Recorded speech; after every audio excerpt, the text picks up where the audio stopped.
Барлықтарыңызға сәлем. Біз бүгін естелік бағдарламасына қонақ болып келдік. Сіздермен бірге Ақерке. Және Жасұлан. Біз жүріп бастағанымызға 4 жыл болды. Сол уақыттағы болған қызықты оқиғаларымызбен, қызықты бір ситуацияларымызбен бөлісетін боламыз. Бізбен бірге болыңыздар.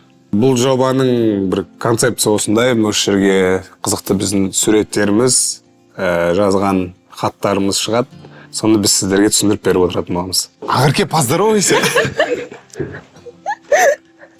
Бәріне сәлем. Уф, Алла. Біз бұл кездерде ең танысып жатқан кезіміз.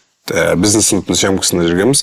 С чего это вдруг деп жазып? С чего это вдруг деп жазыз. Оның так что смело шая бер деп жазған дедім. Өйткені сіз прикол ұстап жүрдіңіз планшеткада. Бір 10 күн бақыладым. Шуткаларыңыз вообще кірмейді. Сол кезде кірмей жүрді. Енді шынымен кірмей жүрді. Сосын мен саған типа қалай болдың, солай болған. Прикол ұстап жібердім осын. Неге мен ондай нәрсе жібергем? Қазір жібергем. Неше сен мен шаймаймын. Сондайды мақталып жатсам ше. Қызық қазіргі сообщениялардың, бұрынғы сообщенияларды қарасаң вообще угар ғой. Бұл, короче, повод болды ғой саған бірдеңе жіберуге негізінде. Андай емес, типа обсирать ету емес, повод ғой типа жазуға. Ну, хорошо. Сол 22-ші жылғы Жасұланның миына осындай повод келген ғой. Біз жеткісінде таныстық. Мен помню, гитара болды. Сол жерде гитарамен өлең айттым. Сен мені историяңа салып қойдың. Да. Сен андай жыртық джинсымен. Белая рубашка, я помню. Мен сол кезде мән бермедім саған. Потом сен артынан жүгіріп бастаған кезде. Ой. Тикток түсіріп тебесінде ма? Бір тиктокты мен саған еще айттым. Типа мен билей алмаймын қатты деп. Сен айттың, я тебя научу, пожалуйста, я с тобой хочу кататься. Ой. Не деген өтірген. Үлкен бір папалар сияқты сөйлемей қойшы. Я помню, бірақ сен сол тикток түсіргіш деген. Сол кезде сен историяңа салдың мені. Сол кезде ғашық болып қалыпсың ба? Сол кезде ғой? Нет. И не үшін историяңа салдың? Я же блогер, ты чё? Ақтала салу. Причем тут ақтала салу? Жүрекке қойдың ғой сен, мысалы, таныс емес адам ғой. Жүрек қойған жоқ ма кезде? Шатастырып тұрсың сен. Екі көзде жүрек Шатастырып тұрсың. Шатастырып тұрған жоқпын. Не, типа, ну классно поет, чувак. Да. Рахмет. Менде де тура сондай. Мен сен білетін 1.90-ға түскеніңді. Легенда екеніңді білетінсің сол кезде. Жарайды. Содан танитынды білем. Түсіп жатырмыз біз бірге деген сияқты болды. Одан кейін ортасында уже бастады ғой бір искры какие-то. Искры болғанда. Екеуміз бір-бірімізге тиісіп жүрдік қой, иә. Міне мынаны мен помню. Но уже типа более серьезный не ғой. Біз, кажется, ол кезде сөйлеспейміз екеуміз. Да, екеуміз сөйлеспейміз, мен сторисқа салам. Что я заболела. Ауырып қалдым деп, иә, сен солай саласың. Сон кейін мен саған бет типа андай тиісіп жазам ғой. Я осылай кейін жүрсей деп. Үстімде тұрайыншы. Вообще подкаст жаза алмайтын адам екен ғой. Неге бұның бәрін үйімен жаза бергем? Анда жерде де сондай. Подкастқа типа не істеватсың ба? Я понял деп тұрсың ба? Не знаю, я просто, кажется, ответила там. О, Жасик жазыпты ғой деген шығармын. Деген шығарсың, иә? Конечно, дейсің. Жарайды, кешірім. Содан кейін мына юбканы көрмедік. Сенің сөзің тек кеткен ғой просто. О, мынау біздің легендарный Лексусым менің. Осы кездерде мен ойлайтын андай. Романтика машинада отырып, душевный әңгімелесу деп. Потом бір қыз айтты маған. Машинада отыра береміз ба деп. Жоқ, ол біз енді жүріп бастадық. И ол күнде, каждый день вот машинамен келе беретін. Мен андай сәндем шығам ғой өзімше. Машинаға отырышым ба? Жоқ, оны білмеймін ғой, мен ойлаймын ғой. Так, ол келе жатыр, там, бір жерге барамыз, анда қыдырамыз, мында барамыз, кафешкаға барамыз, бүйтеміз, сөйтеміз. Ондай жоқ, далаға шығам, машинаға отырам, болды. Сәл ырға қойып жүрмеймін машинаға. Жүрмейсің ғой, тұра бересің ғой дворда. Тұра береді сосын. Енді только встречаешься, ұяласың ғой, там, бір жерге бармаймыз ба деп айтуға. Сол кездерін жақсы еді негізі. Мы могли там покушать взять. Ну да, я не спорю. Кәмде 5-6 сағаттап отырып сөйлесіп. Біз могли там... Не айта береміз, да, сол кезде? Білмеймін. Мы могли вот покушать взять и там соткадан кино ма бірдеңе қосып қойып солай отыра беретінбіз. Или даже өлең тыңдап болсын. Бірақ қызық болатын. Қызық болатын. Пока сен айтпағанға дейін. Енді ойлашы, сен күнде кездесеміз екеуміз, күнде одно и то же. Нормально? Это мои осознанные первые отношения в целом. мен әлі күнге дейін өзіне айтамын ғой, мен просто Қателесіп кеттім деп. просто жақсы көріп қалдым деп айтамын ғой әлі күнге дейін саған. И это взаимно было. Мен шынымен де осы жерде шынымен де саған рахмет айтқым келеді ол нәрсе үшін. 4 жылда, мысалы, жаңа да айтып отырмын ғой, машинада ғана отырдық деген сияқты. То есть, менің миымда ол нәрселер типа романтика болып көрінетін, но мен сол моменттерде түсінбейтінмін, что қызға ухаживать ету керек қой, то есть, күшті бір праздниктар устраивать ету керек қой деген сияқты мен білмейтінмін. Бірақ соны, несмотря на это все, қасымда жүрсің әлі күнге дейін, қазірдің өзінде ондай бір романтик болып кеткен жоқпын ғой, как есть. Шүкір, рахмет саған соның үшін. Біздің свиданиямыз осындай болатын, либо машина, либо тереңкур. Сен сол кезде Есімде жоқ.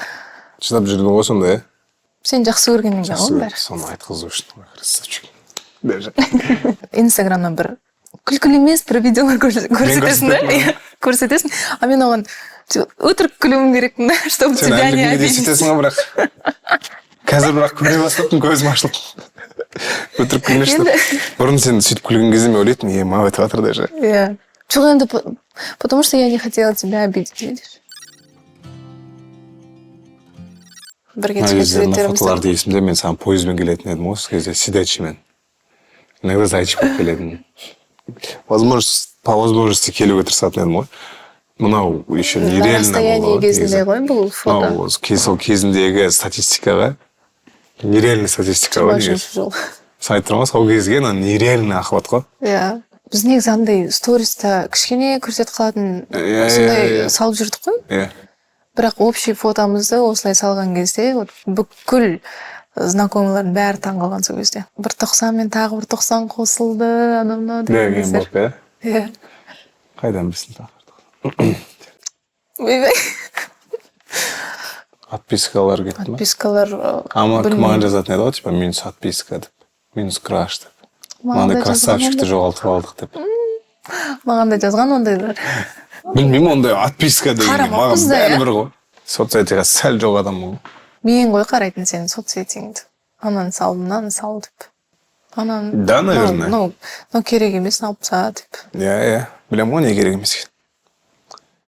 Сенің маған мынандай нәрсең ұнайды. Мен саған айтушы едім, типа бұрын. Мынандай нәрселерді күшті ғой, жинап атқаны, типа, ертең осылай да ақша табуға болады деген сияқты помнишь? Басында айтып жүрдім ғой, реклама қылуға болады деп, давай совместный аккаунт ашайық деген сияқты нәрселерді идеяларды лақтырып жүрдім ғой. Сен чуть что осылай опубликовать деген жерде тұрған мысалы, архивте жатыр ғой. Архивқа лақтырып тастайды, сосын бір күннен кейін алып шығады, сосын бір аптадан кейін қайтадан лақтырып тастайды. Мен андай енді ренжіп қалған кезде, так сказать, өшімді осы жерден. Мен саған бойынша айтып жүрдім, типа, зачем мынаулар күшті жинап отыр ғой деп, мынау үлкен не ғой деп. Ренжисің сен, типа, потом кетпейсің ғой, бірақ неғып алып тастайсың, типа, жоқ андайлар деймін ғой, типа, адам айырылса, конечно, алып тастайды ол полный. Біздікі просто кішкене ұрысып қаламыз да. Инстаграмға кірсең, жоқ қой. Бәрі жоқ. Мен типа ренжіп қалсам, осы жерден көретін ғой, типа, фотоларды алып тастап. Но было понятно, что қайтадан достасамыз, қайтадан бұлар қайтадан шығады. Соны айтып жүрдім ғой, бүкіл адам біледі уже сенің ренжімей отырғаныңды. Боча отбасына қош келдіңіз. Бұл паралимпиада ойындарының қатарына кіретін спорт түрі болып саналады. Давай екеуміз дос болайық. Сен кімсің? Жібер деймін саған. Жібер баршы. Ерте ешкі болған екен. Мынау жүзе алмайды ғой. 3 жасында нейробұлшылық дерті бар екен түсіндік. Содан бері міне менің қарауымда. Неме адамдар аяй берді. Кімбіз біз біреуді аяйтындай? Әркім өз кемшілігімен жұмыс істесін. Ана группада бар едім ғой мен. Шығып кеттім ана группада. Бұл менің сестраммен жездеммен группа. Бұл кезде біздің бірінші поездкамыз болған. Предлагать еткен менің сестрам, Ақмарал, Грузияға кетіп қалайық дейді. Цена за двоих, еще перелет Air Астана. Осы предлагать еткен кезде мен сразу Каспиімді ойладым. Ну, реально ғой, он адамнан, ақшадан бөлек, жаққа да керек болады, білейін не болады, қалай болады. Бұрыннан айтасың ғой сен, саған ондай нәрселер бір түрлі болып көрінеді деген сияқты. А бізде ондай жоқ, типа. Бардық. У нас все на лайте. О, міне наушын бұлақ дейтін боласың. Кутаиси. Кутаиси емесін. Почему? Біз Кутайсиға қондық та, Кутайсидан 1,5 сағат ары қарай Тбилисиға бардық. Мынау білмеймін. буду спорить, но- Хетия ма бір бәле короче. Хакетия ма. Ол мынау яхта.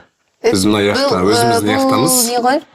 Батуми. 5 миллионға сатып алған яхтамыз, біз. Ой, это любимый жест Жасика. Қойшы деймін да. Бірдеңе айтсам.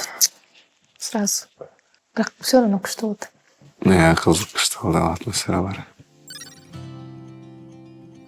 Мынау жерде қарашы, кәдімгідей ақталып жатырмын да, болмайтын бір дүниеге ақталып жатырмын негізі.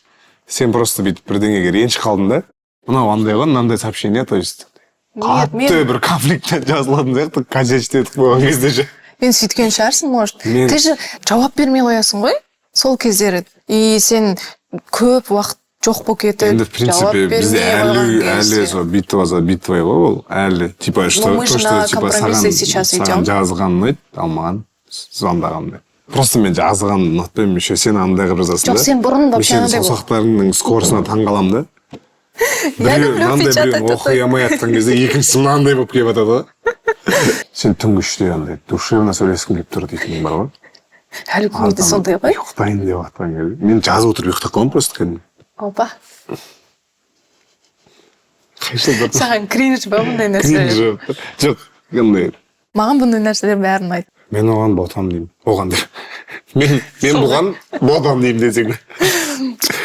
Мен ботам деймін, ботақан деймін. Мен жан деймін.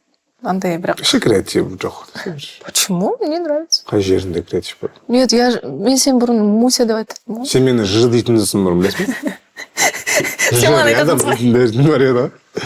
Сен маған айтатынсың ғой. Онда мен сен А деп атайын. Мен жымен бара жатырмын дей саласың мысалы. Иә. Неге Сөйтетін жәсікпен білмеймін. дей салуға? Мысалы мен А десем нефтем ғой саған. Мысалы елдермен, біз Амен келатыр, болады подкаст. Оған объяснение жоқ енді.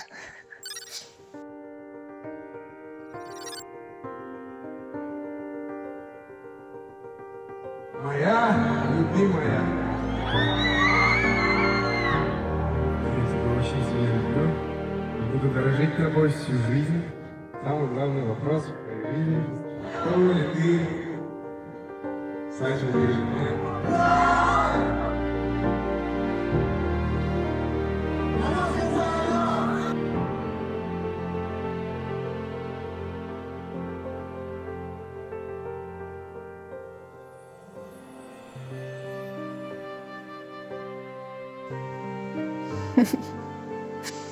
Капец.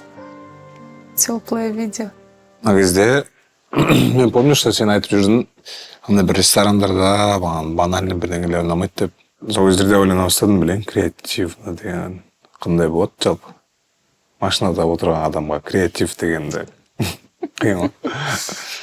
Сол кейін ойлана бастадым, короче, и біз как раз сол уақытта Грузияға баратын болдық қой. Грузияға баратын болдық, и мен Грузияда кольцо сатып аламын деймін де, короче, ақшам болмай қалады. Блин, а сен сол кезде айтып жүрдің маған, типа, бір бәле деп. Мен ойлап жүрмін, типа, миымда 150 мың, 200 мың теңге примерно тұрады ғой деп ше. Потом сен айтып жүргендерді көрген кезде ол нереально сумма болған, нереально деп. Үйтіп енді ауыр қылмай қой. Короче, лямның үстінде болып Жоқ, мен саған помнишь, серого цвета деп айтатынмын. Белая золото деп. Миллион үстінде болып тұрды да, именно сол уақытта ақша болған жоқ, а біз еще Грузияға кетіп бара жаттық та сол кезде. И Грузияға да ақша керек болды. То есть сумма бар, бірақ ол Грузияға кететін болып тұр да. По идее пландаған Грузияда жасаймын деп.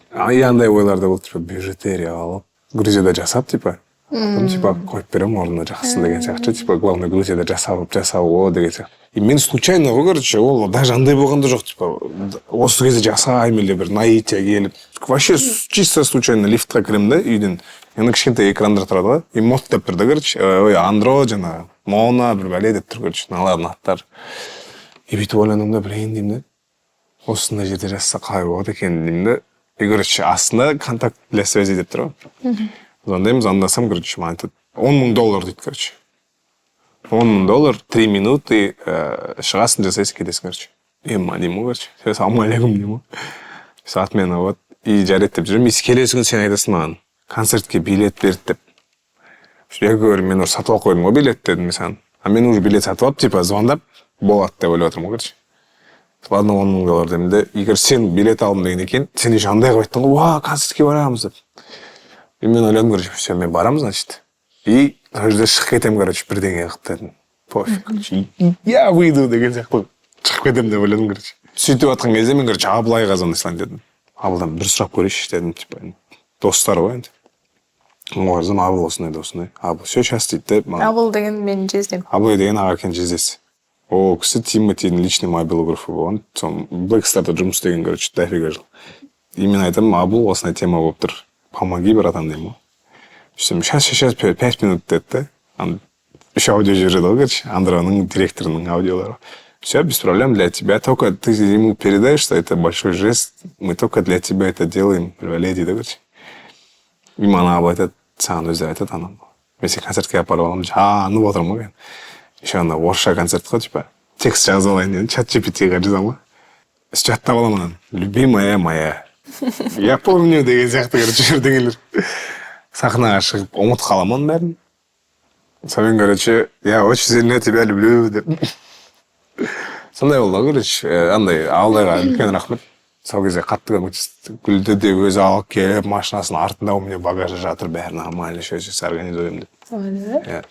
Мен түріме қарасай, мен подружкамның үйіндемін. Кастингқа, бір кастинг жазады маған.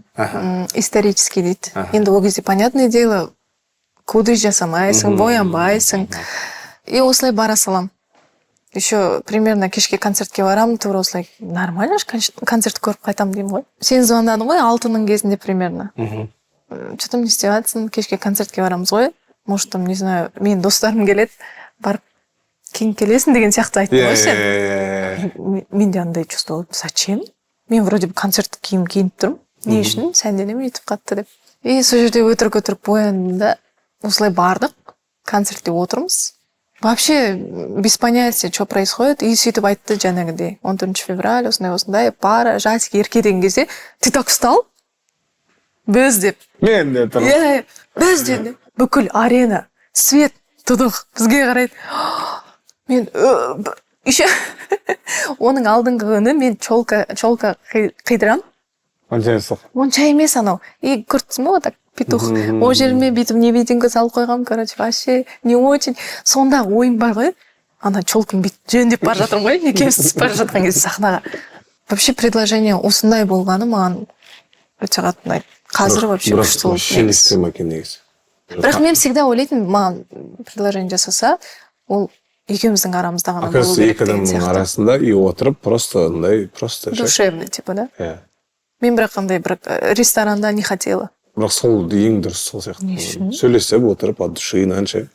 Мынандай не болды мына жерде? Өтті де кетті просто. Спокойно атмосферада. Мне такой вайб нравится. Бұл енді үлкен не ғой?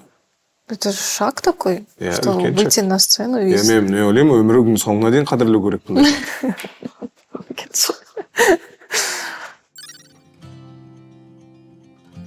Мына сурет менде жоқ қой. Менде ғана бар ғой, мен түсірдім ғой бұны.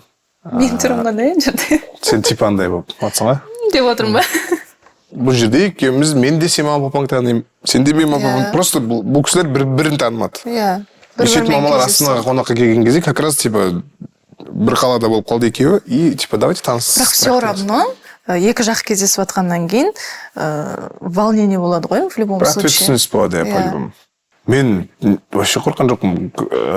Ағыркелерде қызық, енді біз Алматының адамдар болғаннан кейін, ағыркелер Семейдің адамдар болғаннан кейін андай болып жүрді қойшы басында. Папа үйге шақырып жатыр дейтін ғой. Иә, менің семьям в целом семейдің адамдар ондай емес қой. Бізде ондай қатты неге қарамаймыз. Білмеймін, мен түсінбейтін басында тоже. Қорқа ма, қалай деген сияқты. Иә, оны папаң да түсінбейтін, араласқысы келмей ма не бізбен. Иә, өйткені папа өзі сондай ашық қой тоже. Папасымен танысасың уже, когда уже қызың болды. Қызың сұрауға барасың и болды, короче. Папасымен таныстың, значит, ар жақта уже той болу керек деген сияқты. Білмейсің ғой енді, сен үйленесің ба, үйленбейсің ба? Каждый жігітіңді үйге алып келе бергенде де не дұрыс емес қой. Сен батяңда еще, сен новыйсың ба десе, деген сияқты ғой. То есть, жоқ енді андайға айтып отырмын, типа, білмейсің ғой енді, үйленесің ба, үйленбейсің ба? Сондай, бізде сондай да, типа, вот сен уже үйленесің, значит. Нет, у нас же так было, что мы уже прям вот... Негізі деймін да, то есть, бір жақта сондай, типа, андай.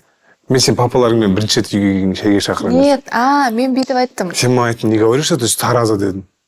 Кетші, такого не было. Я просто сказала, что ты с Алматы. С Алматы. Потому что ты сам мне говорил так. Ты же реально с Алматы. Ну. А мама папаң Тараздан мысалы. Иә. Вот. Это наши любимые стикеры. Мен айтып тұрмын ғой, сол саған бір жынданған кезде соны жіберемін. Сен жазбай жатқан кездерде. Жазбай жатқанда тез жазшы маған, ответ берші маған. Мен аларды просто так жіберемін. Мен ана мынандай крокодил Мынада бүйтіп тұрады андай. ренжіп Жақындап тұрмайды. алсам. Біздің в основном сол типа мен жазбай қалам, ответ бермей қалам, либо 87-нің 70-іне жауап беремін да, а остальное дейді да сосын. Почему мен вообще- остальное дейді да. Мен әлі күнге дейін түсінбеймін ғой, саған айтамын ғой. Вот мен мысалға, ты не отвечаешь, да, я могу бір сұрақ қоюға, екі сұрақ қоюға, үш сұрақ, там, төртіншісінде там могу что-то сказать, типа, и жду ответа от тебя. А мен соңғысына жауап беремін. Я соңғысына ғана жауап береді. Или там, ок, деген сияқты. Что, ок, не, әлі күнге дейін түсінбеймін ғой. Мен сосын каждыйын жіберемін одан Жібереді. кейін. Мына сұраққа Солай ты не ыңғайлырақ ответил. екен. Солай ыңғайлар, на вот это ответ деп жіберсең. Енді сен енді кішкентай баласың ба, мен соны каждыйын жіберіп отырайын. Это же неправильно. Не ғой енді. Ну, ты когда открываешь, ты же можешь там написать. Көргеннен кейін. Ну да, пойти. Да. В основном сондай Это твой нәрселерге бар. минус, я считаю.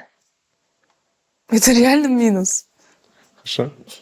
По идее, көп қырылмаймыз біз. Недопонимание просто бывает. Ол еще андай ғой. 10 минуттық недопониманиялар ғой. 5 минуттық. Мен негізі Бірдеңеге- бұрын ондай болмайды. Бірдеңеге ренжіп қалса, ал артымызды жауып жүруге тырысады сразу.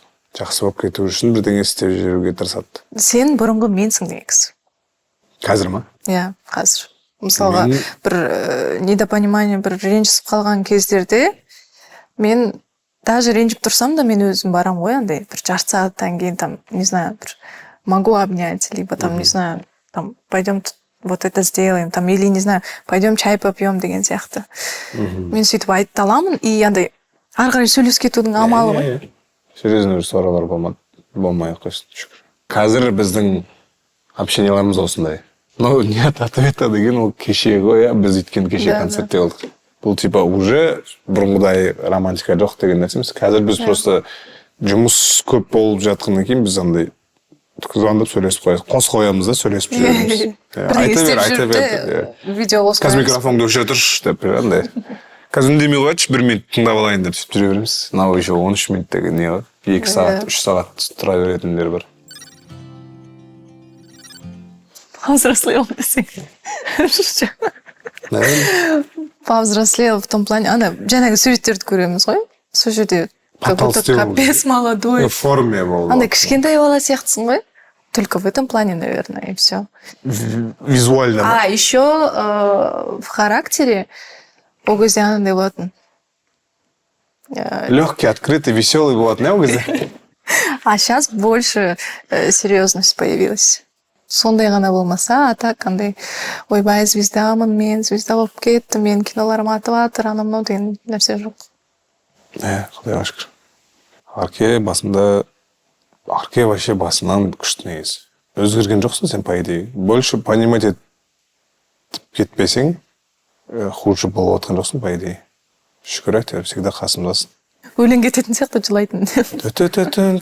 Сен әлі өзгермедің. По идее, қыз болғаннан кейін, не знаю, бірақ олар да ревнивый ғой негізі. Олар больше ревновать етеді, по Олар идее. больше ревновать етеді негізі, да. Но мен қызғаншақпын негізі. Маған айтасың ба? Иә. Мен білемін оны айналайын. Мен қызғаншақпын негізі, да. Ол короче андай тема. В зоне досягаемости қызғанамыз. Біздің өзіміздің келісіп алған бір темаларымыз бар. Сол рамканың ішінде болатын болса, ол бізге норма.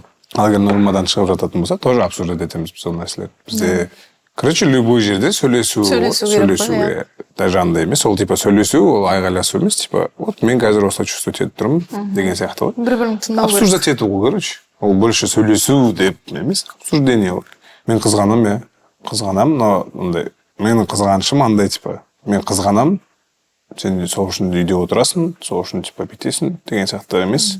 Сол үшін ешкіммен общаться етпейсің деген сияқты емес. Мен главное сенем саған. И андай всегда понимать етуге тырысамын.